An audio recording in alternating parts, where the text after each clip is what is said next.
HCN ನ್ಯೂಸ್ಗೆ ಸ್ವಾಗತ. ನಾನು ಪ್ರಿಯಾ. ಈಗ ಹೆಡ್ಲೈನ್ಸ್. ಕಟಾವು ಮಾಡುವ ರೈತರ ಗದ್ದೆಗೆ ಲಗ್ಗೆ ಇಟ್ಟ ಕಾಡಾನೆ, ಕೈಗೆ ಸಿಗದೆ ಕಾಡಾನೆ ಪಾಲಾಗಿರುವ ಭತ್ತದ ಬೆಳೆ, ತೀವ್ರ ಸಂಕಷ್ಟದಲ್ಲಿರುವ ರೈತನ ಗೋಳು ಕೇಳುವವರು ಯಾರು? ಪರಿಹಾರಕ್ಕೆ ಮೊರೆ ಇಡುತ್ತಿರುವ ರೈತಾಪಿ ವರ್ಗ. ಪರಿಶಿಷ್ಟ ಜಾತಿ ಮತ್ತು ಪರಿಶಿಷ್ಟ ಪಂಗಡಕ್ಕೆ ಮಂಜೂರಾಗಿದ್ದ ಸರ್ಕಾರಿ ಭೂಮಿ ನಕಲಿ ದಾಖಲೆಗಳನ್ನು ಸೃಷ್ಟಿ ಮಾಡಿ ಮಾರಾಟ, ಕಾನೂನು ಕ್ರಮ ಕೈಗೊಂಡು ಭೂಮಿ ಉಳಿಸಲು ಭೀಮ್ ಆರ್ಮಿ ಪ್ರತಿಭಟನೆ. ಅರಸೀಕೆರೆ ಜನರಿಗೆ ಬೇಕಾಗಿರೋದು ರಕ್ತ ಕ್ರಾಂತಿಯಲ್ಲ, ಜಲಕ್ರಾಂತಿ. ಹುಚ್ಚುಚ್ಚು ಹೇಳಿಕೆ ನೀಡಿ ಮಂತ್ರಿಯಾಗುವ ಭಾವನೆಯಿಂದ ಹೊರಬನ್ನಿ, ಶಾಸಕ ಶಿವಲಿಂಗೇಗೌಡರಿಗೆ ಜೆಡಿಎಸ್ ಮುಖಂಡ ಸಂತೋಷ್ ಟೀಕೆ.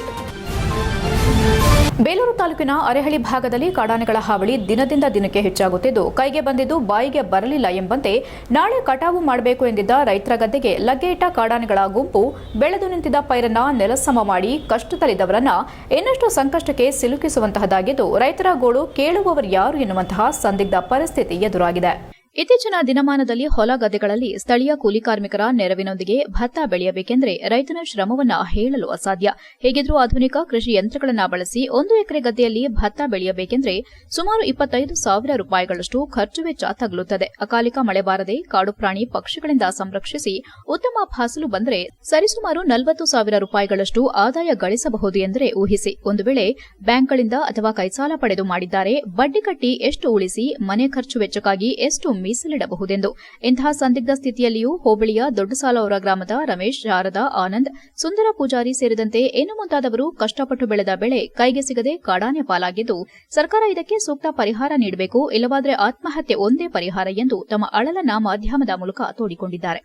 HCN news, Belur. ನಾವು 5 ಜನ ಅಣ್ಣ ತಮ್ಮದ್ರ ಗದ್ದೆಯಲ್ಲಿ ಎಲ್ಲ ಬಂದು ಪೂರ್ತಿ ಒಂದು ಚೂರು ಕೈ ಹಾಕಂಗಿಲ್ಲ, ಎಲ್ಲ ಲೂಟಿ ಮಾಡಿದೆ. 1 ದಿವಸದಲ್ಲಿ ಕುಯ್ಯೋದ್ರಲ್ಲಿದ್ದು ಅಂದಾಜು ಒಂದು 15ರಿಂದ 20 ಇರ್ಬೋದು, ಸಣ್ಣ ಮರಿ ಎಲ್ಲ ಸೇರಿ. ಈಗ ಫಾರೆಸ್ಟ್ನವರು ಏನು ಮಾಡ್ತಾರೆ ನೋಡಬೇಕು. ಈಗ ಹೋಗಿ ಕಂಪ್ಲೇಂಟ್ ಕೊಡಬೇಕು, ಅರ್ಜಿ ಕೊಟ್ಟು ಬರಬೇಕು ನಾಳೆ ಹೋಗಿ. ಇಷ್ಟ ತನಕ ಬೆಳಗ್ಗೆ ಬಂದು ಯಾರೋ ಫಾರೆಸ್ಟ್ ಕಡೆಯವರು ಬಂದು ನೋಡಿದ್ದಾರೆ, ಅವ್ರು ಯಾರು ಅಂತ ಗೊತ್ತಿಲ್ಲ. ಹೆಚ್ಆರ್ಪಿ ಜಾಗವೆಂದು ಪರಿಶಿಷ್ಟ ಜಾತಿ ಮತ್ತು ಪರಿಶಿಷ್ಟ ಪಂಗಡಕ್ಕೆ ಮಂಜೂರಾಗಿದ್ದ ಸರ್ಕಾರಿ ಭೂಮಿಯನ್ನ ಆಲೂರು ತಾಲೂಕು ಅಧಿಕಾರಿಗಳು ಹಾಗೂ ಉದ್ಯಮಿದಾರರು ಸೇರಿ ನಕಲಿ ದಾಖಲೆಗಳನ್ನು ಸೃಷ್ಟಿ ಮಾಡಿ ಮಾರಾಟ ಮಾಡಿರುವವರ ವಿರುದ್ಧ ಕಾನೂನು ಕ್ರಮ ಕೈಗೊಂಡು ಭೂಮಿಯನ್ನ ಉಳಿಸಿಕೊಡಲು ಆಗ್ರಹಿಸಿ ಭೀಮ್ ಆರ್ಮಿ ಕರ್ನಾಟಕ ಏಕತಾ ಮಿಷನ್ ಸಂಘಟನೆಯಿಂದ ಡಿಸಿ ಕಚೇರಿ ಆವರಣದಲ್ಲಿ ಪ್ರತಿಭಟಿಸಿ ಜಿಲ್ಲಾಡಳಿತಕ್ಕೆ ಮನವಿ ಸಲ್ಲಿಸಿದರು. ಭೀಮ್ ಆರ್ಮಿ ಜಿಲ್ಲಾಧ್ಯಕ್ಷ ಎಚ್ಎಸ್ ಪ್ರದೀಪ್ ಇದೇ ವೇಳೆ ಮಾಧ್ಯಮದೊಂದಿಗೆ ಮಾತನಾಡಿ, ಆಲೂರು ತಾಲೂಕು ಪಾಳ್ಯ ಹೋಬಳಿ ಬೂದನಹಳ್ಳಿ ಗ್ರಾಮದ ಸರ್ವೆ ನಂಬರ್ 10ರಲ್ಲಿ 100 ಎಕರೆ ಸರ್ಕಾರಿ ಜಾಗವಿದ್ದು, ಇದರಲ್ಲಿ 80 ಎಕರೆ ಜಮೀನನ್ನ ಹೇಮಾವತಿ ಮುಳುಗಡೆ ಅವರಿಗೆ ನೀಡಿದ್ದು, ಅದೇ ಸರ್ವೆ ನಂಬರ್ 10ರಲ್ಲಿ ಉಳಿದ 20 ಎಕರೆ ಜಮೀನನ್ನ ಅದೇ ಗ್ರಾಮದ 10 ಜನ ದಲಿತ ಕುಟುಂಬಕ್ಕೆ ಸರ್ಕಾರದಿಂದ ತಲಾ 2 ಎಕರೆಯಂತೆ 1984-85ರಲ್ಲಿ 10 ಕುಟುಂಬಕ್ಕೆ ಮಂಜೂರು ಮಾಡಿ ಸಾಗುವಳಿ ಚೀಟಿಯನ್ನ ಸಹ ಸಂಬಂಧಪಟ್ಟ ಅಧಿಕಾರಿಗಳು ನೀಡಿರುತ್ತಾರೆ. ಇದು ದರಖಾಸ್ತು ಜಮೀನಾಗಿದ್ದು, ಅವರವರ ಹೆಸರಿಗೆ ಖಾತೆ ದಾಖಲಾತಿಗಳು ಸಹ ಆಗಿದ್ದು, ಇಲ್ಲಿವರೆಗೂ ಕಂದಾಯವನ್ನ ಪಾವತಿ ಮಾಡಿರುತ್ತಾರೆ ಮತ್ತು ಸದರಿ ಜಮೀನಿನ ಮೇಲೆ ಬ್ಯಾಂಕ್ ಮತ್ತು ಸೊಸೈಟಿ ಸಂಘ ಸಂಸ್ಥೆಗಳಲ್ಲಿ ಕೃಷಿ ಸಾಲಗಳನ್ನು ಎಲ್ಲರೂ ಸಹ ಪಡೆದುಕೊಂಡಿರುತ್ತಾರೆ ಎಂದರು. 1984-85ರಿಂದಲೂ ಸಾಗುವಳಿ ಮಾಡಿಕೊಂಡು ಸ್ವಾಧೀನ ಅನುಭವದಲ್ಲಿ ಇದ್ದುಕೊಂಡು ಈ ಜಮೀನಿನಿಂದಲೇ ಜೀವನ ನಡೆಸಿಕೊಂಡು ಬಂದಿರುತ್ತಾರೆ ಮತ್ತು ಇವರುಗಳು ಕಡು ಬಡವರಾಗಿದ್ದು ಯಾವುದೇ ಭೂಮಿ ಸಹ ಇರೋದಿಲ್ಲ. ಸುಮಾರು 25ರಿಂದ 30 ವರ್ಷಗಳು ಉಳುಮೆ ಮಾಡಿಕೊಂಡು ಅನುಭವದಲ್ಲಿರುವಾಗಲೇ ಚನ್ನರಾಯಪಟ್ಟಣದ ನಿವಾಸಿಯಾದ ಪದ್ಮರಾಜ್ ಸ್ವಾಮಿ ಎಂಬುವವರು 20 ಎಕರೆ ಜಮೀನನ್ನ ನಾವು ಹೇಮಾವತಿ ಮುಳುಗಡೆದಾರರಿಂದ ಕೊಂಡುಕೊಂಡಿದ್ದೇವೆ, ಈ ಜಾಗ ನಮಗೆ ಸೇರಿದು ಎಂದು ಹೇಮಾವತಿ ಮುಳುಗಡೆಗೆ ಮೀಸಲಿರುವ ಜಾಗಕ್ಕೆ ಹೋಗದೆ ಮೂಲ ಮಂಜೂರುದಾರರು ಬರೆದ ಸದರಿಯವರ ಮೂಲ ಮಂಜೂರಾತಿ ದಾಖಲೆಯನ್ನ ನಾಶಪಡಿಸಿ ಈ ಜಾಗದಲ್ಲಿ ಸರ್ವೆ ನಂಬರ್ 57, 88, 59, 60, 61 ಎಂಬುದಾಗಿ ಈ ಜಾಗವನ್ನು ಅಧಿಕಾರಿಗಳ ಸಹಾಯದಿಂದ ಕೂತಲ್ಲಿಯೇ ದುರಸ್ತಿಯನ್ನ ಮಾಡಿಸಿಕೊಂಡಿದ್ದಲ್ಲದೆ ಜಾಗವನ್ನು ಬಿಡಿಸಿಕೊಳ್ಳಲು ಬಾಡಿಗೆ ರೌಡಿಗಳನ್ನ ಕರೆದುಕೊಂಡು ಬಂದು ಬೆದರಿಸುತ್ತಿದ್ದಾರೆ ಎಂದು ದೂರಿದ್ರು. ಜಮೀನನ್ನ ಉಳುಮೆ ಮಾಡಲು ಅಡ್ಡಿಪಡಿಸುತ್ತಿದ್ರು ಹಾಗೂ ಚಿಕ್ಕಯ್ಯ ಬಿನ್ ಜವರಪ್ಪನವರು ಸ್ವಾಧೀನದಲ್ಲಿ ಇದ್ದಂತಹ ಅವರ ಜಮೀನಿನಲ್ಲಿ ಶುಂಠಿ ಹಾಕುವಾಗ ಪದ್ಮರಾಜು ಹಾಗೂ ಅವರ ಕಡೆಯವರು ಬಂದು ಚಿಕ್ಕಯ್ಯ ಮತ್ತು ಅವರ ಮಗ ಸೋಮಶೇಖರ್ ಮತ್ತು ಹೆಂಡತಿ ಲಕ್ಷ್ಮಮ್ಮ ಅವರ ಮೇಲೆ ಹಲ್ಲೆ ನಡೆಸಿರುತ್ತಾರೆ ಹಾಗೂ ಜೆಟ್ ಪೈಪ್ಗಳನ್ನು ತೆಗೆದುಕೊಂಡು ಹೋಗಿರುತ್ತಾರೆ ಎಂದರು. ನಂತರ ಅವರ ಮೇಲೆ ಎಫ್ಐಆರ್ ದಾಖಲಾಗಿ ಅಟ್ರಾಸಿಟಿ ಕೇಸ್ ಕೂಡ ದಾಖಲಾಗಿರುತ್ತದೆ. ಇವರುಗಳು ಹಲ್ಲೆ ಹಾಗೂ ದೌರ್ಜನ್ಯ ಎಸಗುತ್ತಿದ್ದಾರೆ. ಇವರುಗಳಿಗೆ ಹಣಬಲ, ಜನಬಲ ಹಾಗೂ ರಾಜಕೀಯ ಬೆಂಬಲ ಇರೋದ್ರಿಂದ ಇವರ ಮೇಲೆ ಆಗಾಗ್ಗೆ ಹಲ್ಲೆ ನಡೆಸುತ್ತಿದ್ದಾರೆ. ನಂತರ ಸದರಿಯವರು ತಾಲೂಕು ಕಚೇರಿಗಳಲ್ಲಿ ಮೂಲ ದಾಖಲಾತಿ ತೆಗೆದುಕೊಳ್ಳಲು ಅರ್ಜಿ ಸಲ್ಲಿಸಿದಾಗ ಯಾವುದೇ ಮೂಲ ದಾಖಲಾತಿ ಕೊಟ್ಟಿರೋದಿಲ್ಲ ಹಾಗೂ ಮೂಲ ದಾಖಲಾತಿಗಳು ಲಭ್ಯವಿಲ್ಲ ಎಂಬುದಾಗಿ ಹಿಂಬರಹ ನೀಡಿ ದುಡ್ಡಿನ ಆಸೆಗೆ ಅಧಿಕಾರಿಗಳು ನಮ್ಮ ಮೂಲ ಕಡತಗಳನ್ನು ನಾಶಪಡಿಸಿರುತ್ತಾರೆ.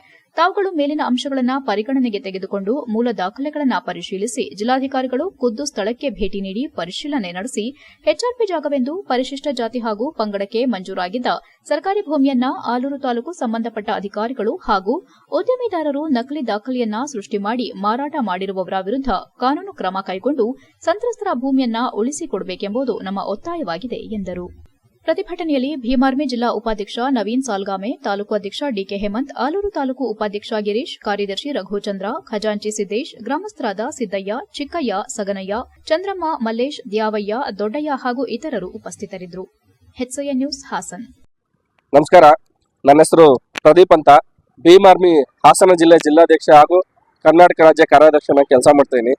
ಸೊ ಇವತ್ತು ಪ್ರತಿಭಟನೆ ಮಾಡ್ತಿರೋ ಉದ್ದೇಶ ಏನಪ್ಪಾ ಅಂದ್ರೆ, ಹಾಸನ ಜಿಲ್ಲೆ ಆಲೂರು ತಾಲೂಕಿನ ಪಾಳ್ಯ ಹೋಬಳಿ ಬೂದಣೆ ಅನ್ನೋ ಗ್ರಾಮದಲ್ಲಿ ಸುಮಾರು 1984-85ರಲ್ಲಿ ಬೂದಣಿ ಗ್ರಾಮದಲ್ಲಿರುವಂತಹ ಸರ್ವೆ ನಂಬರ್ 10ರಲ್ಲಿ ನಮ್ಮ ಪರಿಶಿಷ್ಟ ಜಾತಿ ಪರಿಶಿಷ್ಟ ಪಂಗಡದವರಿಗೆ ಸುಮಾರು 20 ಎಕರೆ ಜಮೀನ ದರ್ಖಾಸ್ತಿನಲ್ಲಿ ಮಂಜೂರು ಮಾಡಿಕೊಡ್ತಾರೆ. ಸೊ ಅಲ್ಲಿಂದ ಇಲ್ಲಿವರೆಗೂ ಕೂಡ ಅವರು ಅನುಭವದಲ್ಲಿ ಇರ್ತಾರೆ. ಆದ್ರೆ ದುರಂತ ಏನಪ್ಪಾ ಅಂದ್ರೆ, ಈ ಅನುಭವದಲ್ಲಿರುವಂತ ಸಂತ್ರಸ್ತರಿಗೆ ಗೊತ್ತಿಲ್ಲ ಇವ್ರ ಜಮೀನು ಅಕ್ರಮವಾಗಿ ಮಾರಾಟ ಆಗಿರುತ್ತೆ. ಇದು ತಾಲೂಕು ಆಡಳಿತ ವೈಫಲ್ಯ ಅಥವಾ ಜಿಲ್ಲಾಡಳಿತ ವೈಫಲ್ಯ ಒಂದು ಗೊತ್ತಿಲ್ಲ. ಪಾಪ ಈ ಜಮೀನು ಅಲ್ಲಿ ದರ್ಖಾಸ್ತಲ್ಲಿ ಜಮೀನಾಗಿರೋರಿಗೆ ಯಾವುದೇ ರೀತಿ ಭೂಮಿನ ಇಲ್ಲಿವರೆಗೂ ಕೂಡ ಇಲ್ಲ. ಸೊ ಅದೇ ಜಮೀನಲ್ಲಿ ಉಳುಮೆ ಮಾಡ್ಕೊಂಡಿದ್ದವ್ರಿಗೆ ಇವ್ರಿಗೆ ಗೊತ್ತಿಲ್ದಂಗೆ ಅಲ್ಲಿನ ತಾಲೂಕು ಆಡಳಿತ ಅಧಿಕಾರಿಗಳು ಆ ಜಮೀನ ಮಾರಾಟ ಮಾಡಿರ್ತಾರೆ ಭೂಗಳರ ಜೊತೆಗೆ ಸೇರ್ಕೊಂಡು. ಸೊ ಈ ಹೋರಾಟ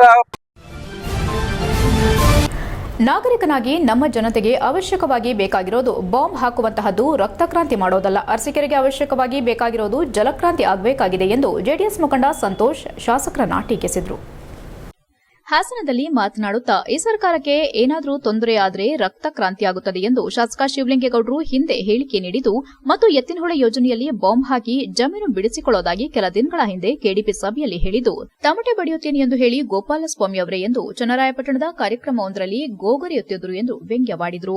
ಅರಸೀಕೆರೆ ನಾಗರಿಕನಾಗಿ ನಮ್ಮ ಜನತೆಗೆ ಅವಶ್ಯಕವಾಗಿ ಬೇಕಾಗಿರೋದು ಬಾಂಬ್ ಹಾಕುವಂತದ್ದು ರಕ್ತ ಕ್ರಾಂತಿ ಮಾಡೋದಲ್ಲ. ಅರಸೀಕೆರೆಗೆ ಅವಶ್ಯಕವಾಗಿ ಇರೋದು ಜಲಕ್ರಾಂತಿ ಆಗಬೇಕಾಗಿದೆ. ಇಲ್ಲಿ ನೀರಾವರಿಯಿಂದ ನಾವು ವಂಚಿತರಾಗಿದ್ದೇವೆ. ಹೇಮಾವತಿ ನದಿ ಹುಟ್ಟಿದ ಜಿಲ್ಲೆಯಲ್ಲಿದ್ರೂ ಕೂಡ ಕಾವೇರಿ ಕೃಷ್ಣಾ ಬೇಸಿನ್ ಕತೆ ಹೇಳಿಕೊಂಡು ಎಷ್ಟು ವರ್ಷ ಬರಗಾಲದ ಬೆಂಗಾಡಲ್ಲಿ ನಮ್ಮ ಜನರು ನರಳುತ್ತಿದ್ದಾರೆ. ದಯಮಾಡಿ ನೀವು ಯಾರಿಗೋಸ್ಕರ ರಕ್ತಕ್ರಾಂತಿ ಮಾಡಬೇಡಿ, ಜನಕ್ರಾಂತಿ ಮಾಡಿ ಎಂದು ಸಲಹೆ ನೀಡಿದರು.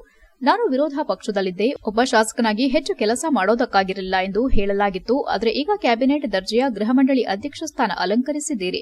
ಮುಂದಾದರೂ ರಕ್ತಕ್ರಾಂತಿ ಬಿಟ್ಟು ಜಲಕ್ರಾಂತಿ ಮಾಡಿ ಎಂದು ಅರಸೀಕೆರೆ ಜನತೆ ನಿಮ್ಮನ್ನ ಮನವಿ ಮಾಡಿಕೊಳ್ತಿದ್ದಾರೆ ಎಂದು ಟಾಂಗ್ ನೀಡಿದರು. ಮಂತ್ರಿ ಆಗಲೇಬೇಕೆನ್ನುವ ಉದ್ದೇಶದಲ್ಲಿ ನಿಮ್ಮ ಮಾನಸಿಕ ಆರೋಗ್ಯದ ಕಡೆ ಗಮನ ಕೊಡಿ. ನಿಮ್ಮ ಮಾನಸಿಕ ಸ್ಥಿಮಿತ ಏಕೋ ಕಳೆದುಕೊಳ್ಳುತ್ತಿದ್ದೀರಾ ಎಂದು ಹೇಳಿ ಜನರು ಹಾದಿ ಬೀದಿಯಲ್ಲಿ ಮಾತನಾಡಿಕೊಳ್ತಿದ್ದಾರೆ. ಎಚ್ಡಿ ದೇವೇಗೌಡರ ಬಗ್ಗೆ, ಮಾಜಿ ಸಿಎಂ ಕುಮಾರಣ್ಣ ಅವರ ಬಗ್ಗೆ, ನಮ್ಮ ನಾಯಕರಾದ ರೇವಣ್ಣ ಅವರ ಬಗ್ಗೆ ಮತ್ತೆ ಏನಾದರೂ ಹಗುರವಾಗಿ ಮಾತನಾಡಿದರೆ ಜನರು ನಿಮ್ಮನ್ನ ಸುಮ್ಮನೆ ಬಿಡೋದಿಲ್ಲ. 3 ಬಾರಿ ಜೆಡಿಎಸ್ ಚಿಹ್ನೆಯಿಂದ ಮತ್ತು 1 ಬಾರಿ ಕಾಂಗ್ರೆಸ್ ಚಿಹ್ನೆಯಿಂದ ಶಾಸಕರಾಗಿದ್ದೀರಿ. ರಾಜಕಾರಣದಲ್ಲಿ ನಿಮಗೂ ಅನುಭವವಿದೆ. ಅರಸೀಕೆರೆ ಮತ್ತು ಹಾಸನಕ್ಕೆ ಕುಮಾರಸ್ವಾಮಿ ಮತ್ತು ದೇವೇಗೌಡರ ಕೊಡುಗೆ ಏನೆಂದು ಎದೆಮುಟ್ಟಿಕೊಂಡು ಹೇಳಿ ಎಂದು ಸವಾಲು ಹಾಕಿದರು. ಈ ರೀತಿ ಹುಚ್ಚುಚ್ಚು ಹೇಳಿಕೆ ಕೊಡೋದ್ರ ಮೂಲಕ ಕಾಂಗ್ರೆಸ್ ನಾಯಕರ ಗಮನ ಸೆಳೆಯುತ್ತೇನೆ, ನನ್ನನ್ನ ಮಂತ್ರಿ ಮಾಡ್ತಾರೆ ಎನ್ನುವ ಭಾವನೆಯಿಂದ ಆಚೆ ಬನ್ನಿ. ನಿಮ್ಮ ಹೆಸರು ಶಿವಲಿಂಗೇಗೌಡರು. ಆ ಹೆಸರು ಬಂದಿರೋದು ಪೂರ್ವಿಕರು ಎಲ್ಲ ಪರಂಪರೆಯ ಸಂಸ್ಕೃತಿಯಲ್ಲಿ ಬೆಳೆಸಿಕೊಂಡು ಬಂದ್ರು, ಉಳಿಸಿಕೊಂಡು ಬಂದಿದ್ದಾರೆ. ಇಲ್ಲಾಂದ್ರೆ ನಿಮ್ಮನ್ನ ಬೇರೆ ರೀತಿ ಕರೆಯಬೇಕಾಗಿತ್ತು ಎಂದು ಕೆಂಡಮಂಡಲವಾದರು. ಜಾಜೂರು ಗ್ರಾಮ ಪಂಚಾಯಿತಿ ನಾಯಕರಾದ ಕಾಟಿಕೆರೆ ಮೋಹನ್, ಮೇಲಗಿರಿಗೌಡ, ನಗರಸಭೆ ಮಾಜಿ ಅಧ್ಯಕ್ಷ ಗಿರೀಶ್, ರಮೇಶ್ ನಾಯ್ಡು ಇತರರು ಉಪಸ್ಥಿತರಿದ್ದರು. HCN news Hassan. ಮೊದಲನೇದಾಗಿ ಅರಸೀಕೆರೆ ಶಾಸಕ ಗೃಹ ಮಂಡಳಿ ಅಧ್ಯಕ್ಷರಾಗಿರ್ತಕ್ಕಂಥ ಮಾನ್ಯ ಶಿವಲಿಂಗೇಗೌಡರು ಹಿಂದೆ ಒಂದು ಹೇಳಿಕೆಯನ್ನ ಕೊಟ್ಟಿದ್ದು, ನೀವೆಲ್ಲರೂ ಕೂಡ ಅದನ್ನ ತಮ್ಮ ಪತ್ರಿಕೆಗಳಲ್ಲಿ, ವಾಹಿನಿಗಳಲ್ಲಿ ಪ್ರಸಾರವನ್ನು ಕೂಡ ಮಾಡಿದ್ದೀರಿ. ರಕ್ತ ಕ್ರಾಂತಿ ಆಗ್ಬಿಡುತ್ತೆ, ಏನಾದ್ರೂ ಈ ಸರ್ಕಾರಕ್ಕೆ ತೊಂದರೆ ಆದ್ರೆ ಅನ್ನುವಂಥದ್ದು ಹಿಂದೆ ಕೊಟ್ಟಂತ ಹೇಳಿಕೆ. ಅದಾದ್ಮೇಲೆ ಮೊನ್ನೆ ಕೆಡಿಪಿ ಸಭೆನಲ್ಲಿ ಬಾಂಬ್ ಹಾಕ್ಬಿಡ್ತೀನಿ, ನಾನು ಬಾಂಬ್ ಹಾಕ್ಸಿ ಎತ್ತಿನಹೊಳೆ ದಾರಿ ಬಿಡಿಸ್ಕೊಡ್ತೀನಿ, ಜಮೀನು ಬಿಡಿಸ್ಕೊಡ್ತೀನಿ. ಸ್ವಾಮಿ, ನೀವು ಚನ್ನರಾಯಪಟ್ಟಣದ ಒಂದು ಕಾರ್ಯಕ್ರಮದಲ್ಲಿ ಹೇಳ್ತೀರಿ, ತಮಟೆ ಬಡಿದು ನನಗಿಂತ ಚೆನ್ನಾಗಿ ಯಾವನ್ ತಮಟೆ ಬಡಿತಾನೆ, ತಮಟೆ ಬಡಿತೀನಿ ಅಂತ ಹೇಳ್ರಿ ಗೋಪಾಲ ಸ್ವಾಮಿ ಅವರೇ, ಹೇಳ್ರಿ ಅಂತೇಳಿ ಎಲ್ರಿಗೂ ಅಲ್ಲಿ ಹೋಗರಿತೀರಿ. ನಿಮ್ಮ ಪರಿಸ್ಥಿತಿ ನಮ್ಗೆ ಅರ್ಥ ಆಗುತ್ತೆ, ಅದಕ್ಕೆ ಸಹಾನುಭೂತಿನೂ ಇದೆ. ಮಂತ್ರಿ ಆಗ್ಲೇಬೇಕು ಅನ್ನೋ ಉದ್ದೇಶದಿಂದ ನೀವು ಇಷ್ಟೆಲ್ಲ ಹೇಳಿಕೆಗಳು ದೊಂಬರಾಟಗಳನ್ನ ನೀವು ನಡೆಸ್ತಾ ಇದ್ದೀರಿ. ಅರಸೀಕೆರೆ ನಾಗರಿಕನಾಗಿ ನನ್ನ ಜನತೆಗೆ ಅವಶ್ಯಕತೆ ಇರುವಂತದ್ದು ಬಾಂಬ್ ಹಾಕುವಂಥದ್ದು, ರಕ್ತ ಕ್ರಾಂತಿ ಮಾಡ್ತೀನಿ ಅನ್ನೋಂಥದ್ದು ಅಲ್ಲ. ಅರಸೀಕೆರೆಗೆ ಅವಶ್ಯಕತೆ ಇರುವಂತದ್ದು ಜಲಕ್ರಾಂತಿ ಆಗ್ಬೇಕಾಗಿದೆ. ನಮ್ಗೆ ಅರಸೀಕೆರೆ ನೀರಾವರಿಯಿಂದ ವಂಚಿತವಾಗಿದ್ದೀವಿ ನಾವು. ಹೇಮಾವತಿ ನದಿ ಹುಟ್ಟಿದಂತ ಜಿಲ್ಲೆನಲ್ಲಿದ್ರು ಕೂಡ ಕಾವೇರಿ ಬೇಸಿನು, ಕೃಷ್ಣ ಬೇಸಿನು ಅನ್ನೋ ಕತೆ ಕೇಳ್ಕೊಂಡು ಇಷ್ಟು ವರ್ಷ ಬರದ ಬೆಂಗಾಡಲ್ಲಿ ನಮ್ಮ ಜನ ನರಳ್ತಾ ಇದ್ದಾರೆ. ದಯಮಾಡಿ ನೀವೆಲ್ಲೋ ಯಾರಿಗೋಸ್ಕರ ರಕ್ತ ಕ್ರಾಂತಿ ಮಾಡಬೇಡಿ, ಜಲಕ್ರಾಂತಿ ಮಾಡಿ.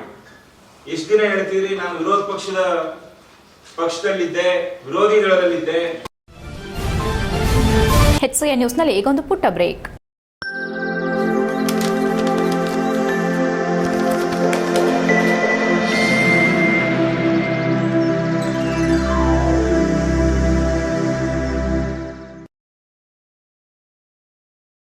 ಬ್ರೇಕ್ನ ನಂತರ HCN ನ್ಯೂಸ್ಗೆ ಸ್ವಾಗತ. ಪ್ರಗತಿ ಹಂತದಲ್ಲಿರುವ ಪುರಭವನ ನಿರ್ಮಾಣಕ್ಕೆ ಚನ್ನರಾಯಪಟ್ಟಣ ಪುರಸಭೆಯಿಂದ 3 ಕೋಟಿ ರೂಪಾಯಿ ಹಣ ವಿನಿಯೋಗಿಸಿ ಈ ಅವಧಿಯಲ್ಲೇ ಪೂರ್ಣಗೊಳಿಸಲಾಗುವುದೆಂದು ಶಾಸಕ ಎನ್ ಬಾಲಕೃಷ್ಣ ಹೇಳಿದರು. ಚನ್ನರಾಯಪಟ್ಟಣ ಪುರಸಭೆ ಸಾಮಾನ್ಯ ಸಭೆಯಲ್ಲಿ ಮಾತನಾಡಿ, ಪುರಸಭೆ ವಾಣಿಜ್ಯ ಸಂಕೀರ್ಣ ನಿರ್ಮಾಣಕ್ಕೆ 1 ತಿಂಗಳಲ್ಲಿ ಟೆಂಡರ್ ಕರೆಯಲಾಗುವುದು. ಕಳೆದ ಸಭೆಯಲ್ಲಿ ಪ್ರತಿ ವಾರ್ಡ್ಗೆ ನಿಗದಿಯಾಗಿದ್ದ ಕಾಮಗಾರಿಗಳಿಗೆ ಇನ್ನು 15 ದಿನದಲ್ಲಿ ಟೆಂಡರ್ ಕರೆಯುವಂತೆ ಅಧಿಕಾರಿಗಳಿಗೆ ಸೂಚಿಸಿದ ಅವರು, ಪುರಸಭೆಯಿಂದ ಪೊಲೀಸ್ ಇಲಾಖೆಗೆ ಜೀಪ್ ಕೊಡಿಸಲಾಗುವುದು. ಇದರಿಂದ ಪಟ್ಟಣದಲ್ಲಿ ಕಾನೂನು ಸುವ್ಯವಸ್ಥೆಗೆ ಪೂರಕ ನೆರವು ದೊರೆತಂತಾಗುತ್ತದೆ ಎಂದರು. ನವೋದಯ ಶಾಲೆ ಹಿಂಭಾಗದ ರಸ್ತೆಗೆ 1 ಕೋಟಿ ರೂಪಾಯಿ ಅನುದಾನ ನಿಗದಿಯಾಗಿದ್ದು, ತ್ಯಾಗಮನ ಬಡಾವಣೆ ತನಕ ಈ ರಸ್ತೆ ಮಾಡಲಾಗುವುದು. ವಾರ್ಡ್ ನಂಬರ್ 1ರಲ್ಲಿ ಸರ್ವೆ ನಂಬರ್ 27/8ರಲ್ಲಿ 38 ಗುಂಟೆ ಜಾಗ ಇದ್ದು, ಇದರಲ್ಲಿ 12 ಗುಂಟೆಯನ್ನ ಸಾಗುವಳಿ ಮಾಡಲಾಗಿದೆ. ಉಳಿದ 26 ಗುಂಟೆಯಲ್ಲಿ ಬಂಡೆ ಅಳವಡಿಸಿಕೊಂಡಿದ್ದು, ಇದನ್ನು ಉದ್ಯಾನವನ ನಿರ್ಮಾಣಕ್ಕೆ ಕಾಯ್ದಿರಿಸುವಂತೆ ಒತ್ತಾಯಿಸಲಾಗಿದೆ. ಈ ಸಂಬಂಧ ಜಿಲ್ಲಾಧಿಕಾರಿಗಳು ಹಾಗೂ ವಿಭಾಗೀಯ ಆಯುಕ್ತರಿಗೆ ಪತ್ರ ಬರೆದು ಮನವಿ ಮಾಡಬೇಕೆಂದು ಸಲಹೆ ನೀಡಿದ್ರು. ಪುರಸಭೆ ವ್ಯಾಪ್ತಿಯಲ್ಲಿ ಎಲ್ಲಿ ಬೀದಿ ದೀಪಗಳ ಕೊರತೆ ಇದೆಯೋ ಅಲ್ಲಿ ಹೊಸ ದೀಪ ಅಳವಡಿಸಲು ಕ್ರಮ ಕೈಗೊಳ್ಳಲಾಗುವುದು.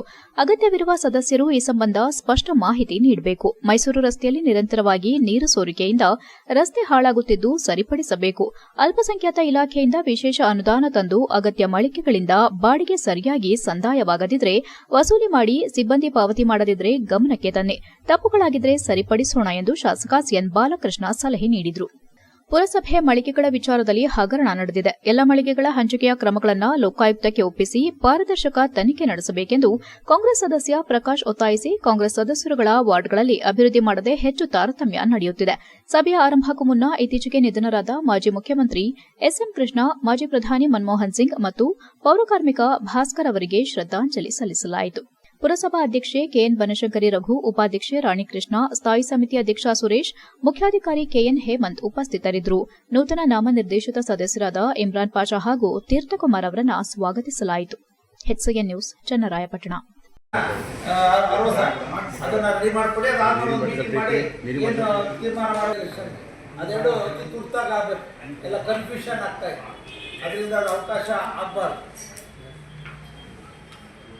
ಎಲ್ಲ ನಮ್ಮ ಪುರಸಭಾ ಸದಸ್ಯರುಗಳು, ಆಮೇಲೆ ನಮ್ಮ ಚೌಕ್ ಮಸೀದಿಯ ಕಬ್ರಸ್ಥಾನಕ್ಕೆ ಸಂಬಂಧಪಟ್ಟಂಗೂ ಕೂಡ ಈಗ ಡೆವಲಪ್ಮೆಂಟ್ಗೆ 15 ಲಕ್ಷ ರೂಪಾಯಿ ಮಾಡೋದು ಅಂತ ಕೂಡ ತೀರ್ಮಾನ ಮಾಡಿದೆ. ಆಮೇಲೆ ಬೆಂಗಳೂರು ರೋಡ್ ಕಬ್ರಸ್ಥಾನಕ್ಕೆ ಸಂಬಂಧಪಟ್ಟಂಗೂ ಕೂಡ ಗಮನ ಹರಿಸುವಂಥದ್ದು. ಪ್ರತಿ ವಾರ್ಡ್ಗೆ ನಾವೇನು ಹಿಂದೆ ನಿಗದಿಯಾಗಿದೆ ಮಾನ್ಯ ಅಧ್ಯಕ್ಷತೆಯಲ್ಲಿ ಅವೆಲ್ಲವೂ ಕೂಡ ಇನ್ನು 15 ದಿವಸದಲ್ಲಿ ನೋಟಿಫಿಕೇಶನ್ ಮಾಡಿ ಕಾಮಗಾರಿಗಳನ್ನು ಕೈಗೆತ್ತಿಕೊಳ್ಳುವಂಥ ವಿಚಾರ. ಅದ್ರ ಜೊತೆಯಲ್ಲಿ ನಮ್ಮ PND ಬ್ಯಾಂಕ್ ಪಕ್ಕದ್ದು ಏನೊಂದು ವಾಣಿಜ್ಯ ಮಳಿಗೆಗಳನ್ನು ಮಾಡಬೇಕಾಗಿದೆ. ಅದು ಕೂಡ ಇನ್ನೊಂದು 1 ತಿಂಗಳೊಳಗೆ ಟೆಂಡರ್ ಆಗಲಿಕ್ಕೆ ಎಲ್ಲ ಕ್ರಮ ವಹಿಸ್ತಾ ಇದ್ವಿ. ಸೆಲ್ಲರು ಮತ್ತು ಗ್ರೌಂಡ್ ಫ್ಲೋರಿಗೆ ಮಾತ್ರ ಮೊದಲನೇ ಹಂತದಲ್ಲಿ. ಅದ್ರ ಜೊತೆಯಲ್ಲಿ ಪುರಸಭಾ ಆಡಳಿತ ಭವನ ಈಗಾಗಲೇ ಫಸ್ಟ್ ಫ್ಲೋರ್ ವರೆಗೂ ಕಾಮಗಾರಿ ಪ್ರಾರಂಭ ಆಗಿದೆ.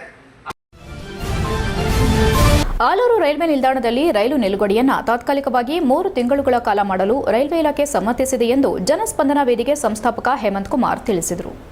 ಹಾಸನದಲ್ಲಿ ಮಾತನಾಡಿ, ರೈಲ್ವೆ ಇಲಾಖೆಯು ಕೇಂದ್ರದ ರೈಲ್ವೆ ಮಂತ್ರಿ ಅಶ್ವಿನಿ ವೈಷ್ಣವರಿಗೆ ನಾವು ಸಲ್ಲಿಸಿದ ಮನವಿ ಆಧಾರದ ಮೇಲೆ ಆಲೂರು ರೈಲ್ವೆ ನಿಲ್ದಾಣಕ್ಕೆ 2024 ಫೆಬ್ರವರಿ 7ರಂದು ಪ್ರಾಯೋಗಿಕವಾಗಿ 6 ತಿಂಗಳವರೆಗೆ ನಿಲುಗಡೆ ಆದೇಶ ಹೊರಡಿಸಿತ್ತು.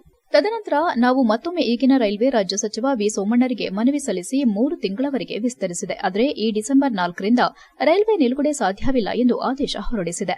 ರಾಧಮ್ಮ ಜನಸ್ಪಂದನ ಸಂಸ್ಥೆಯಿಂದ ಖುದ್ದಾಗಿ ಹುಬ್ಬಳ್ಳಿಯ ನೈಋತ್ಯ ಇಲಾಖೆ ಸಂಪರ್ಕಿಸಿದಾಗ ಅಲ್ಲಿನ ಸೆಕ್ರೆಟರಿ ಸುನಿಲ್ ಆಲೂರು ರೈಲ್ವೆ ನಿಲ್ದಾಣದಲ್ಲಿ ರೈಲ್ವೆ ಆದಾಯ ಪ್ರತಿ ತಿಂಗಳು ಅಂದರೆ ಕಳೆದ ನವೆಂಬರ್ ತಿಂಗಳಲ್ಲಿ 11,300 ಮತ್ತು ಅಕ್ಟೋಬರ್ನಲ್ಲಿ 9,800 ರೂಪಾಯಿಗಳು ಸಂಗ್ರಹವಾಗಿದೆ ಎಂದರು.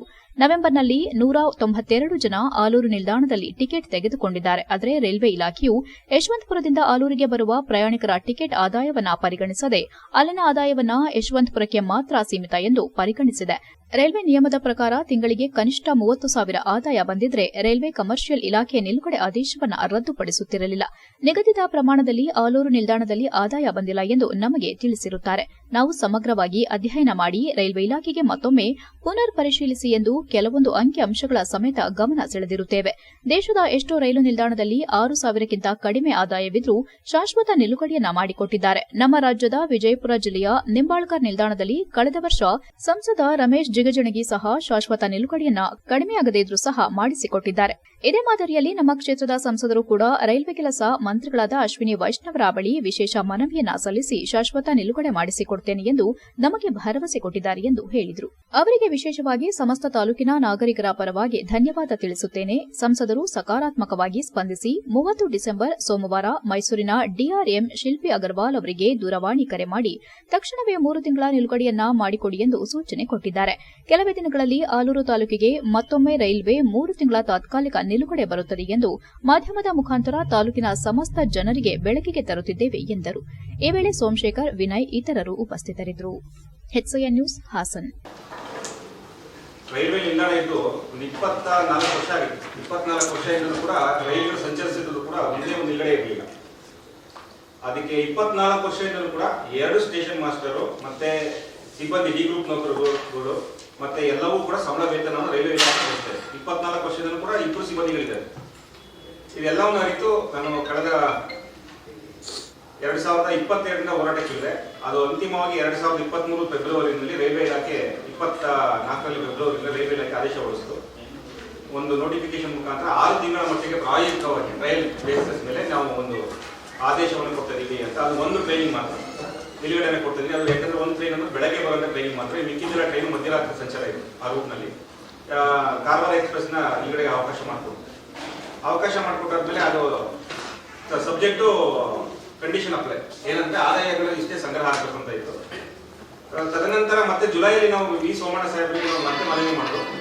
ನಮಗೆ ಆಂತರಿಕವಾಗಿ ರೈಲ್ವೆ ಇಲಾಖೆ ಸಿಬ್ಬಂದಿಗಳು ಕರೆ ಮಾಡಿ ಈ ತರ ಕರೆ ಆಗ್ತದೆ ಆದಾಯ ಇಲ್ಲ ಅಂದಾಗ ಅವ್ರು ಮತ್ತೆ ನಾವು ಮನವಿ ಸಲ್ಲಿಸಿದಾಗ ಕರ್ನಾಟಕ ಭವನ ಡೆಲ್ಲಿಗೆ ಹೋಗಿ ಕರ್ನಾಟಕ ಭವನದಲ್ಲಿ ಮನವಿ ಸಲ್ಲಿಸಿದಾಗ ಅವ್ರು ದೂರವಾಣಿ ಕರೆ ಮುಖಾಂತರ ಮಾಡಿ ಮತ್ತೆ 3 ತಿಂಗಳು ಎಕ್ಸ್ಟೆನ್ಷನ್ ಮಾಡಿಕೊಟ್ರು. ಮತ್ತೆ ಅದು 3 ತಿಂಗಳು ಎಕ್ಸ್ಟೆನ್ಷನ್ ಮಾಡಿಕೊಟ್ಟಾದ್ಮೇಲೆ ನವೆಂಬರ್ 30 ಆದಾಯ ಪರಿಗಣಿಸಿ ಡಿಸೆಂಬರ್ 4 ತಾರೀಕು ನಿಲುಗಡೆಯನ್ನು ರದ್ದು ಮಾಡಿದ್ದಾರೆ. ಜಮೀನು ವಿಚಾರವಾಗಿ ಮಚ್ಚನಿಂದ ಕೊಲೆ ಮಾಡಲು ಯತ್ನಿಸಿದ ಘಟನೆ ಚನ್ನರಾಯಪಟ್ಟಣ ತಾಲೂಕಿನ ಅಕ್ಕನಹಳ್ಳಿ ಕ್ರಾಸ್ ಬಳಿ ನಡೆದಿದೆ. ಚನ್ನರಾಯಪಟ್ಟಣ ತಾಲೂಕಿನ ಅಕ್ಕನಹಳ್ಳಿ ಗ್ರಾಮದ ಗಾಯಾಳು ಎಂಎನ್ ಮಂಜುನಾಥ್ ಹಲ್ಲೆಗೊಳಗಾಗಿದ್ದು, ಈ ಬಗ್ಗೆ ಮಾತನಾಡಿ 10 ವರ್ಷಗಳಿಂದ ನಮಗೂ ಮತ್ತು ಗುರುಪ್ರಸಾದ್ ಅವರಿಗೂ ಜಮೀನಿನ ವ್ಯಾಜ್ಯವಿದ್ದು, ಇತ್ತೀಚೆಗೆ ನ್ಯಾಯಾಲಯದಲ್ಲಿ ನಮಗೆ ಜಮೀನು ಸಿಕ್ಕಿದ್ದು, ಇದರಿಂದ ಕೋಪಗೊಂಡ ಗುರುಪ್ರಸಾದ್ ಮತ್ತು ಅವರ ಕುಟುಂಬ ಪ್ರತಿನಿತ್ಯ ಜಗಳವಾಡುತ್ತಿದ್ರು. ಆದರೆ ಇತ್ತೀಚೆಗೆ ನಾನೊಬ್ಬನೇ ಜಮೀನಿನಲ್ಲಿರೋದನ್ನ ಕಂಡು ಏಕಾಏಕಿ ಮಚ್ಚು ಹಿಡಿದುಕೊಂಡು ಬಂದ ಗುರುಪ್ರಸಾದ್ ನನ್ನ ಮೇಲೆ ಎರಗಿ ಹಲ್ಲೆ ಮಾಡಿದ. ಇದರಿಂದ ರಕ್ತದ ಮಡುವಿನಲ್ಲಿ ಬಿದ್ದಿದ್ದು ಕಂಡು ಪರಾರಿಯಾದ. ನಂತರ ನಮ್ಮ ತಂದೆ ಸ್ಥಳಕ್ಕೆ ಬಂದು ಪಟ್ಟಣದ ಸರ್ಕಾರಿ ಆಸ್ಪತ್ರೆಗೆ ದಾಖಲಿಸಿದರು. ಆದರೆ ನನ್ನ ಪ್ರಾಣವನ್ನೇ ತೆಗೆಯಲು ಲೆಕ್ಕಿಸಿದ ಗುರುಪ್ರಸಾದ್ ವಿರುದ್ಧ ನುಗ್ಗೇಹಳ್ಳಿ ಪೊಲೀಸ್ ಠಾಣೆಯಲ್ಲಿ ದೂರು ದಾಖಲಿಸಿದ್ರು. ಹಣ ಹಾಗೂ ರಾಜಕೀಯದ ಪ್ರಭಾವ ಬಳಸಿ ಹೊಡೆದಾಟ ಎಂದು ಎಫ್ಐಆರ್ ದಾಖಲಿಸಿದ್ದು, ತನಿಖೆಯಲ್ಲಿ ಕಾನೂನು ಸುವ್ಯವಸ್ಥೆ ಹದಗೆಟ್ಟಿದ್ದು, ಹಣ ಮತ್ತು ರಾಜಕೀಯದ ಬಲವಿದ್ರೆ ಯಾರು ಏನ್ ಬೇಕಾದ್ರೂ ಮಾಡಬಹುದು ಎನ್ನುವಂತಾಗಿದ್ದು, ಈಗಾಗಲೇ ಉನ್ನತ ಪೊಲೀಸ್ ಅಧಿಕಾರಿಗಳಿಗೂ ದೂರು ನೀಡಿದ್ರೂ ಯಾವುದೇ ಕ್ರಮ ಜರುಗಿಸದೆ ಗುರುಪ್ರಸಾದ್ ಏನೂ ನಡೆದೇ ಇಲ್ಲ ಎಂಬುವಂತೆ ತಿರುಗಾಡುತ್ತಿದ್ದು, ಪೊಲೀಸರ ಭಯವಿಲ್ಲದಂತಾಗಿದೆ. ಈ ಬಗ್ಗೆ ಜಿಲ್ಲಾ ಪೊಲೀಸ್ ವರಿಷ್ಠಾಧಿಕಾರಿಗಳು ನ್ಯಾಯ ದೊರಕಿಸಿಕೊಡಬೇಕು, ನಮ್ಮ ಕುಟುಂಬಕ್ಕೆ ಜೀವ ರಕ್ಷಣೆ ನೀಡಬೇಕೆಂದು ಒತ್ತಾಯಿಸುತ್ತೇವೆ ಎಂದರು. HCN news, Channarayapatna. HCN ನ್ಯೂಸ್ನಲ್ಲಿ ಈಗೊಂದು ಪುಟ್ಟ ಬ್ರೇಕ್. ಹಾಸನದಲ್ಲಿ 28 ವರ್ಷಗಳಿಂದ ಜನತೆಗೆ ಅತ್ಯುತ್ತಮವಾದ ವೈದ್ಯಕೀಯ ಸೇವೆಯನ್ನು ನೀಡುತ್ತಿರುವ Hemavathi multi speciality hospital Hassan. ನಮ್ಮಲ್ಲಿ ದಿನದ 24 ಗಂಟೆಯೂ ಆಕ್ಸಿಡೆಂಟಲ್ ಇಂಜುರೀಸ್ ಮತ್ತು ಎಮರ್ಜೆನ್ಸಿ ಸರ್ವಿಸ್ಗಳನ್ನು ಹೊಂದಿದೆ. ಹೇಮಾವತಿ ಆಸ್ಪತ್ರೆಯ ಡಾಕ್ಟರ್ ನಿಖಿಲ್ ಆರ್ಭಟ್ ರವರು MS ಆರ್ಥೋಪೆಡಿಕ್ನಲ್ಲಿ ಚಿನ್ನದ ಪದಕ ಪಡೆದು ಸಿಂಗಾಪುರ್ ಜನರಲ್ ಹಾಸ್ಪಿಟಲ್ನಲ್ಲಿ ಫೆಲೋಶಿಪ್ ಇನ್ ಜಾಯಿಂಟ್ ರಿಪ್ಲೇಸ್ಮೆಂಟ್ ಸರ್ಜರಿಯ ಪದವಿ ಪಡೆದು ಸೇವೆಯನ್ನ ಸಲ್ಲಿಸಿರುತ್ತಾರೆ.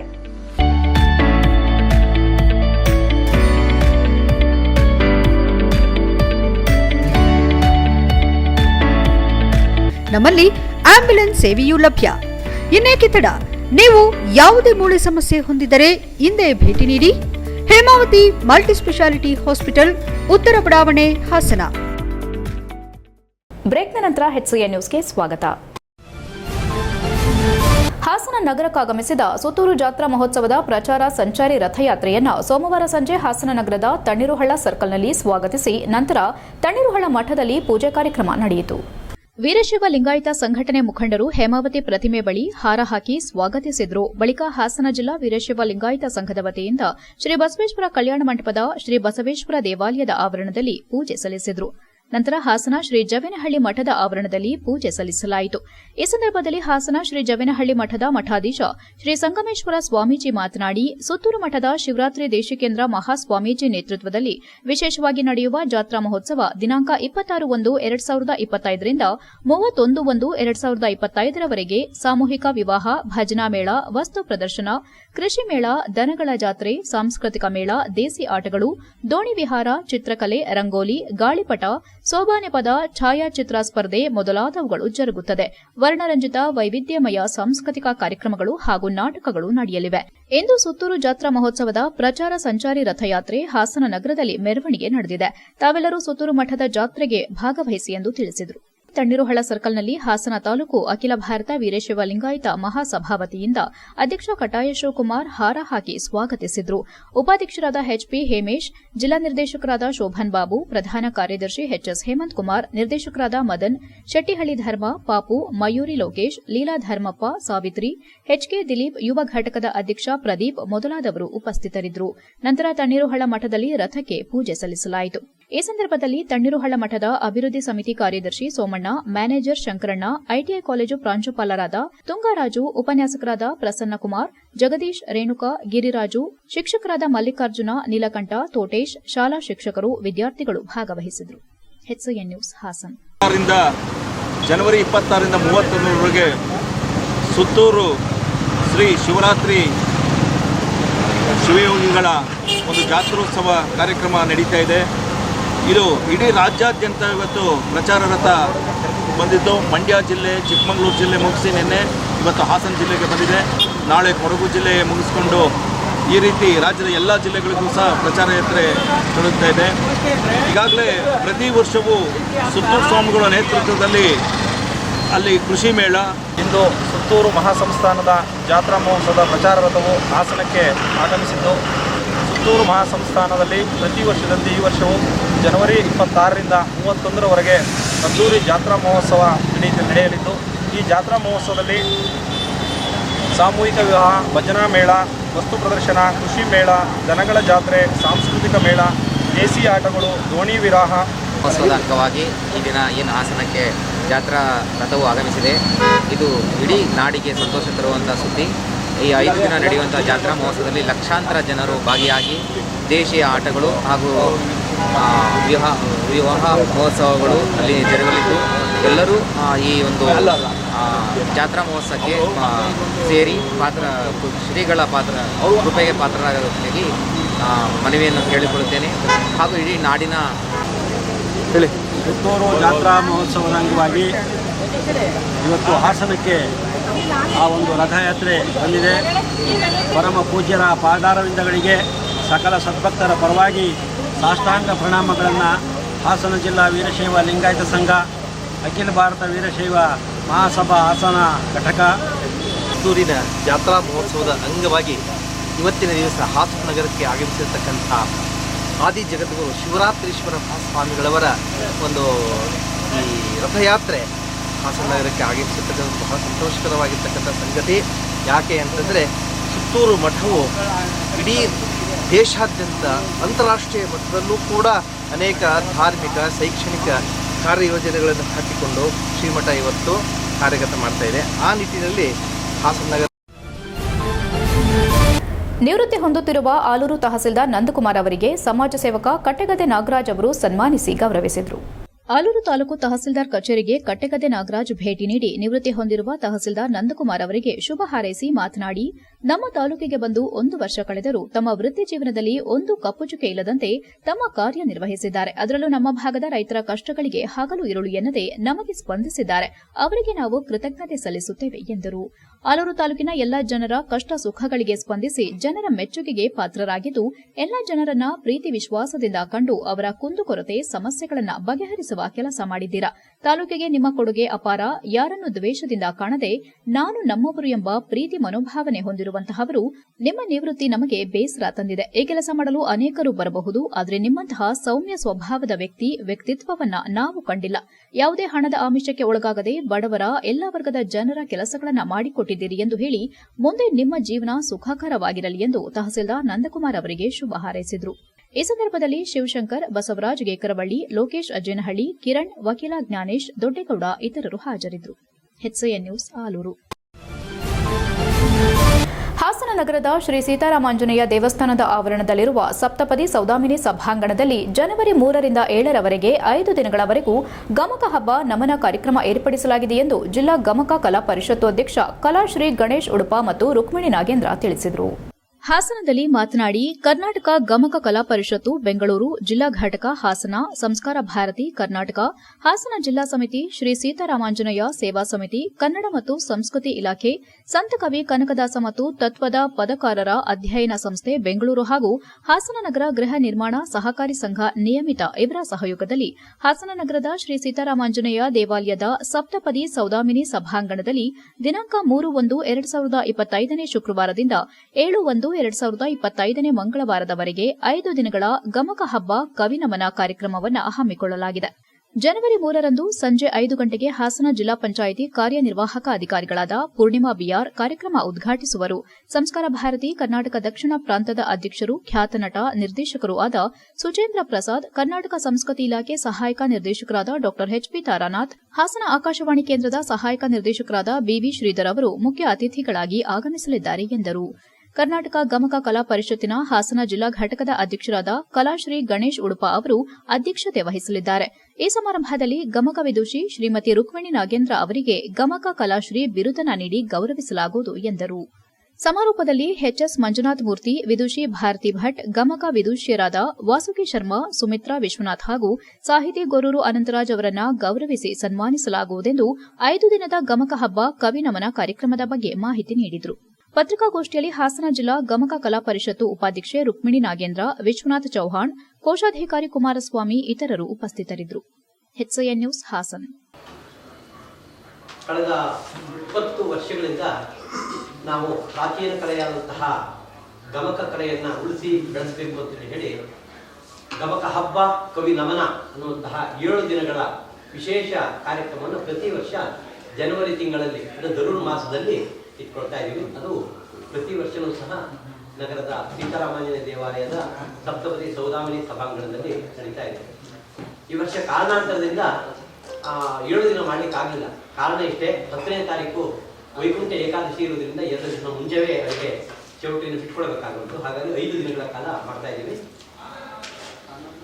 ನಮ್ಮ ಒಂದು ಜಿಲ್ಲಾ ಘಟಕದ ಜೊತೆಗೆ ಸಂಸ್ಕಾರ ಭಾರತಿ ಕರ್ನಾಟಕ ಹಾಸನ ಜಿಲ್ಲಾ ಸಮಿತಿ, ಶ್ರೀ ಸೀತಾರಾಮಾಂಜನೇಯ ಸೇವಾ ಸಮಿತಿ, ಕನ್ನಡ ಮತ್ತು ಸಂಸ್ಕೃತಿ ಇಲಾಖೆ, ಸಂತಕವಿ ಕನಕದಾಸ ಮತ್ತು ತತ್ವ ಪದಕಾರರ ಅಧ್ಯಯನ ಕೇಂದ್ರ ಬೆಂಗಳೂರು, ಹಾಸನ ನಗರ ಗೃಹ ನಿರ್ಮಾಣ ಸಹಕಾರಿ ಸಂಘ ನಿಯಮಿತ ಈ ಎಲ್ಲ ಸಂಸ್ಥೆಗಳ ಸಹಯೋಗದೊಂದಿಗೆ ನಾವು ಗಮಕ ಹಬ್ಬ ಮತ್ತು ಕವಿನಮನವನ್ನು ಮಾಡ್ತಾ ಇದ್ದೇವೆ. ಈ ವರ್ಷದ ಮಹಾ ವೇದಿಕೆಯನ್ನ ಇತ್ತೀಚೆಗೆ ನಮ್ಮನ್ನು ಅಗಲಿದಂತಹ ಹಿರಿಯ ಗಮಕ ವಿದ್ವಾಂಸರಾದಂತಹ MA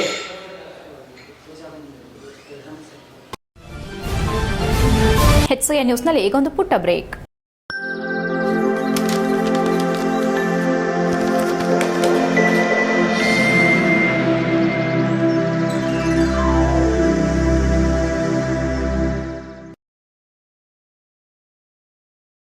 ಬ್ರೇಕ್ನ ನಂತರ HCN ನ್ಯೂಸ್ಗೆ ಸ್ವಾಗತ.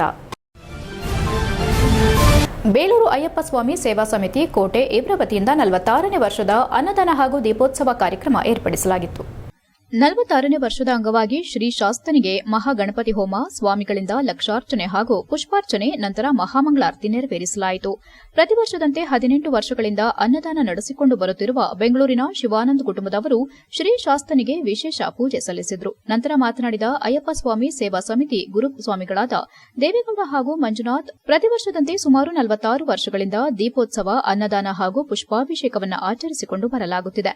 ಇದಕ್ಕೆ ದಾನಿಗಳ ಸಹಕಾರ ಮತ್ತು ಭಕ್ತರ ಸಹಾಯದಿಂದ ವಿಶೇಷವಾಗಿ ಆಚರಿಸಿಕೊಂಡು ಬರುತ್ತಿದ್ದು, ಬುಧವಾರದಂದು ದೀಪೋತ್ಸವದ ಅಂಗವಾಗಿ ಪ್ರಮುಖ ಬೀದಿಗಳಲ್ಲಿ ಶ್ರೀ ಶಾಸ್ತನ ವಿದ್ಯುತ್ ಅಲಂಕಾರಗೊಂಡ ದಿವ್ಯ ಮಂಟಪದಲ್ಲಿ ವಿವಿಧ ಕಲಾ ತಂಡಗಳ ಚಂಡೆಮೇಳ, ಅಯ್ಯಪ್ಪನ ಸ್ತುತಿ ಹಾಡುತ್ತಾ ಶ್ರೀ ಶಾಸ್ತನ ಮೆರವಣಿಗೆ ಮಾಡಲಾಗುವುದು. ಭಕ್ತಾದಿಗಳು ಹೆಚ್ಚಿನ ಸಂಖ್ಯೆಯಲ್ಲಿ ಆಗಮಿಸಿ ಭಗವಂತನ ಕೃಪೆಗೆ ಪಾತ್ರರಾಗುವಂತೆ ಮನವಿ ಮಾಡಿದರು. ಇದೇ ವೇಳೆ ಬಂದಂತಹ ಭಕ್ತಾದಿಗಳಿಗೆ ಪ್ರಸಾದ ವಿನಿಯೋಗ ಮಾಡಲಾಯಿತು. ಈ ವೇಳೆ ಪ್ರಕಾಶ್, ತಮ್ಮಯ್ಯ, ಮಂಜುನಾಥ್, ವೆಂಕಟೇಶ್, ಮನು, ಲೋಹಿತ್, ರವಿ, ಗಜೇಂದ್ರ, ಕಿರಣ್, ಕಲ್ಯಾಣಿ ಹಾಗೂ ಅಡುಗೆ ನಾಗೇಂದ್ರ, ಸಚಿನ್ ಇತರರು ಉಪಸ್ಥಿತರಿದ್ದರು. HCN news, Belur. ಸ್ವಾಮಿ ಶರಣಮಯ್ಯಪ್ಪ ಶ್ರೀ ಸಾನ್ನಿಧ್ಯದಲ್ಲಿ 46ನೇ ವರ್ಷದ ಕೊಡಿಪೂಜಾ ಕಾರ್ಯಕ್ರಮ ನೆರವೇರಿದ್ದು, ಈಗ ಕೊಡಿಪೂಜಾ ಕಾರ್ಯಕ್ರಮ ನಂತರ ಅನ್ನ ಸಂತರ್ಪಣಾ ಕಾರ್ಯಕ್ರಮ ನಡೆದಿದೆ. ಇದು 46ನೇ ವರ್ಷದ ಶ್ರೀಯವರ ಅನ್ನ ಸಂತರ್ಪಣಾ ಕಾರ್ಯಕ್ರಮ ಆಗಿದ್ದು, ಅದೇ ರೀತಿ ಎಲ್ಲ ನಮ್ಮ ಬೇಲೂರಿನ ನಾಗರಿಕ ವಕೀಲರು ಬಂದಿದ್ದಾರೆ. ಅವ್ರಿಗೂ ಸಹ ನಿಮ್ಮೆಲ್ಲರ ಪರವಾಗಿ ಅವ್ರಿಗೂ ಅಭಿನಂದನೆಗಳನ್ನು ಸಲ್ಲಿಸ್ತಾ ಇದ್ದೀವಿ. ಈ ವರ್ಷ ಅಂದರೆ ಒಂದು 16-17 ವರ್ಷಗಳ ಕಾಲ ನಮ್ಮ ಶಿವಾನಂದರವರು, ನಮ್ಮ ಬೆಂಗಳೂರಿನ ಶಿವಾನಂದರವರು ಅನ್ನ ಸಂತರ್ಪಣಾ ಕಾರ್ಯಕ್ರಮದಲ್ಲಿ ನೇತೃತ್ವವನ್ನು ವಹಿಸಿಕೊಂಡು ಅವರು ನಮ್ಮ ಈ ಬೇಲೂರಿನ ಕೋಟೆ ಅಯ್ಯಪ್ಪ ಸ್ವಾಮಿ ಮಂಗಳೂರಿನ ಸಹ್ಯಾದ್ರಿ ಇಂಜಿನಿಯರಿಂಗ್ ಕಾಲೇಜು ಕ್ರೀಡಾಂಗಣದಲ್ಲಿ ನಡೆದ ಎಲ್ಪಿಎಲ್ ಕ್ರಿಕೆಟ್ ಕ್ರೀಡಾಕೂಟದಲ್ಲಿ ಸುಮಾರು 10 ಪ್ರಾಂತ್ಯಗಳ ತಂಡದೊಡನೆ ಸೆಣಸಾಟ ನಡೆಸಿ ಅಂತಿಮವಾಗಿ ಹಾಸನದ 9ನೇ ಪ್ರಾಂತ್ಯ ತಂಡವು ಸತತವಾಗಿ 2ನೇ ಬಾರಿಗೆ ಮೊದಲನೇ ಸ್ಥಾನ ಪಡೆದುಕೊಂಡು ಕಪ್ಪನ್ನು ತನ್ನದಾಗಿಸಿಕೊಂಡಿದೆ. ಲಯನ್ಸ್ ಇಂಟರ್ನ್ಯಾಷನಲ್ ಜಿಲ್ಲೆ 317D ಲಯನ್ಸ್ ಪ್ರೀಮಿಯರ್ ಲೀಗ್ 2024-25ರ ಕ್ರಿಕೆಟ್ ಪಂದ್ಯಾಟದಲ್ಲಿ ವಿವಿಧ ಭಾಗಗಳಿಂದ ಒಟ್ಟು 10 ಪ್ರಾಂತ್ಯಗಳಿಂದ ತಂಡಗಳು ಆಗಮಿಸಿದ್ದು, ಈ ವೇಳೆ ಹಾಸನದ 9ನೇ ಪ್ರಾಂತ್ಯವು ಕ್ರೀಡಾಕೂಟದಲ್ಲಿ ಭಾಗವಹಿಸಿ ಎಲ್ಲಾ ಪಂದ್ಯವನ್ನ ಗೆಲುವು ಪಡೆದುಕೊಂಡು ಫೈನಲ್ ಪ್ರವೇಶ ಮಾಡಿತು. ಮೊದಲಿನಿಂದಲೂ ಗೆಲುವಿನ ಹಾದಿ ತುಳಿದ ಹಾಸನ ತಂಡವು ಅಂತಿಮ ಪಂದ್ಯದಲ್ಲಿ ಅತಿ ಉತ್ಸಾಹದಿಂದ ಭಾಗವಹಿಸಿ ಉತ್ತಮ ಪ್ರದರ್ಶನ ನೀಡುವ ಮೂಲಕ ಕ್ರೀಡಾಭಿಮಾನಿಗಳ ಮೆಚ್ಚುಗೆಗೆ ಪಾತ್ರವಾಯಿತಲ್ಲದೆ ಮೊದಲ ಸ್ಥಾನವನ್ನ ಪಡೆದುಕೊಂಡು ಕಪ್ಪನ್ನ ತನ್ನ ಮುಡಿಗೇರಿಸಿಕೊಂಡಿತು. ಇದೇ ವೇಳೆ ಹಾಸನ ಕ್ರಿಕೆಟ್ ತಂಡದ ಆಟಗಾರ ಕಾಶಿ ಅವರ ಉತ್ತಮ ಬ್ಯಾಟಿಂಗ್ಗೆ 120 ರನ್ ಗಳಿಸಿದ್ರು. ಸಿಕೆ ಕಿರಣ್ ಕುಮಾರ್ ಅವರು 3 ಓವರ್ಗಳಲ್ಲಿ 8 ವಿಕೆಟ್ ಪಡೆದುಕೊಂಡರು. ಇನ್ನು ಮತ್ತೋರ್ವ ಆಟಗಾರ ವಿಜಯ್ ಕುಮಾರ್ ಅವರು ಅಂತಿಮ ಕ್ರಿಕೆಟ್ ಆಟೋಟದಲ್ಲಿ 1 ಓವರ್ಗಳಲ್ಲಿ 5 ವಿಕೆಟ್ ಪಡೆದು 1 ರನ್ ಕೊಡುವ ಮೂಲಕ ಅಭಿಮಾನಿಗಳ ಉತ್ಸಾಹಕ್ಕೆ ಇನ್ನಷ್ಟು ಮೆರುಗು ತಂದುಕೊಟ್ರು. ಉಳಿದಂತೆ ತಂಡದಲ್ಲಿ Tilak Gowda, AC Girish, Srinivas PA, Dayanand, Prashanth, Shashikiran, Mamatesh, Krishnamurthy, Mallesh Gowda, Keshavamurthy, HK Nagesh, Thimmappa Gowda, Paramesh, BC Ravikumar, Kantharaju, Madhu ಸೇರಿದಂತೆ ಇತರರು ಪಾಲ್ಗೊಂಡು ಕ್ರಿಕೆಟ್ ಪಂದ್ಯಾವಳಿ ಗೆಲುವಿಗೆ ಶ್ರಮಿಸಿದರು. HCN news, Haasan. ಕೊನೆಯಲ್ಲಿ ಮತ್ತೊಮ್ಮೆ ಮುಖ್ಯಾಂಶಗಳು. ಕಟಾವು ಮಾಡುವ ರೈತರ ಗದ್ದೆಗೆ ಲಗ್ಗೆ ಇಟ್ಟ ಕಾಡಾನೆ, ಕೈಗೆ ಸಿಗದೆ ಕಾಡಾನೆ ಪಾಲಾಗಿರುವ ಭತ್ತದ ಬೆಳೆ, ತೀವ್ರ ಸಂಕಷ್ಟದಲ್ಲಿರುವ ರೈತನ ಗೋಳು ಕೇಳುವವರ್ಯಾರು, ಪರಿಹಾರಕ್ಕೆ ಮೊರೆ ಇಡುತ್ತಿರುವ ರೈತಾಪಿ ವರ್ಗ. ಪರಿಶಿಷ್ಟ ಜಾತಿ ಮತ್ತು ಪರಿಶಿಷ್ಟ ಪಂಗಡಕ್ಕೆ ಮಂಜೂರಾಗಿದ್ದ ಸರ್ಕಾರಿ ಭೂಮಿ ನಕಲಿ ದಾಖಲೆಗಳನ್ನು ಸೃಷ್ಟಿ ಮಾಡಿ ಮಾರಾಟ, ಕಾನೂನು ಕ್ರಮ ಕೈಗೊಂಡು ಭೂಮಿ ಉಳಿಸಲು ಭೀಮ್ ಆರ್ಮಿ ಪ್ರತಿಭಟನೆ. ಅರಸೀಕೆರೆ ಜನರಿಗೆ ಬೇಕಾಗಿರೋದು ರಕ್ತ ಕ್ರಾಂತಿಯಲ್ಲ, ಜಲಕ್ರಾಂತಿ. ಹುಚ್ಚುಚ್ಚು ಹೇಳಿಕೆ ನೀಡಿ ಮಂತ್ರಿಯಾಗುವ ಭಾವನೆಯಿಂದ ಹೊರಬನ್ನಿ, ಶಾಸಕ ಶಿವಲಿಂಗೇಗೌಡರಿಗೆ ಜೆಡಿಎಸ್ ಮುಖಂಡ ಸಂತೋಷ್ ಟೀಕೆ. ಇಷ್ಟೊತ್ತು ನೀವು ನೋಡಿದ್ದು ಹಾಸನದ ಸುದ್ದಿ, ಅಂದ್ರೆ HCN ನ್ಯೂಸ್.